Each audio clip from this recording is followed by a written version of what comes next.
Round of 32 এর ম্যাচে মাঠে নামার আগে এবার দুশ্চিন্তায় স্পেন, যেখানে জার্মানির মতো দল বাদ পড়েছে। হারতে হারতে জিতে গেছে ব্রাজিল এবং ইংল্যান্ড। সেখানে স্পেন আছে একটু ভয়ে, কারণ অঘটনের পাশাপাশি দলীয় পারফরমেন্স নিয়েও বেশ চিন্তায় আছে স্প্যানিশরা।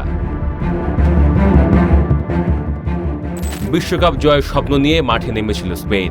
ইউরোপের বর্তমান চ্যাম্পিয়ন হওয়ায় তাদের ঘিরে ছিল বড় প্রত্যাশা।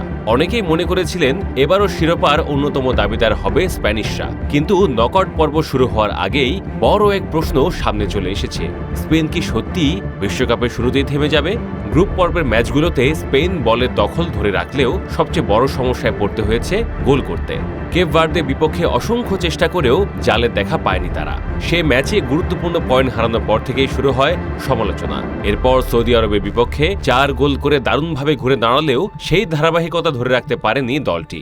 উরুগুয়ের বিপক্ষে 1-0 ব্যবধানে জিতলেও স্পেনের খেলায় ছিল না আগেই সেই ধার। পুরো ম্যাচে বলের নিয়ন্ত্রণ ছিল তাদের কাছেই, কিন্তু প্রতিপক্ষের বক্সে গিয়ে কার্যকর আক্রমণ তৈরি করতে বারবার ব্যর্থ হয়েছে স্প্যানিশ ফুটবলাররা। পুরো ম্যাচে জালে লক্ষ্য করে মাত্র একবার শট নিতে পেরেছে তাদের আক্রমণ ভাগ।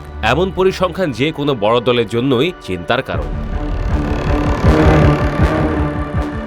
স্পেনের সবচেয়ে বড় দুর্বলতা এখন একজন নির্ভরযোগ্য গোল স্কোরারের অভাব। ফেরান তোরেস, মিকেল ওয়ারজাবাল এবং অ্যালেক্স বায়েনা নিজেদের সেরাটা দেওয়ার চেষ্টা করছেন, কিন্তু কেউই এখন পর্যন্ত ধারাবাহিক না।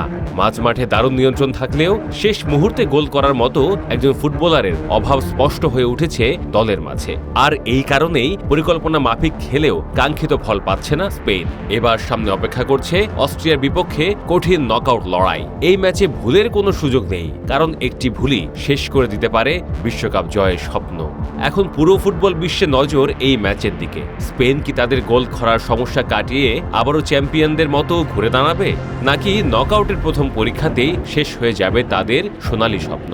সেই উত্তর মিলবে মাঠের লড়াইয়েই আজ রাত 1টায়।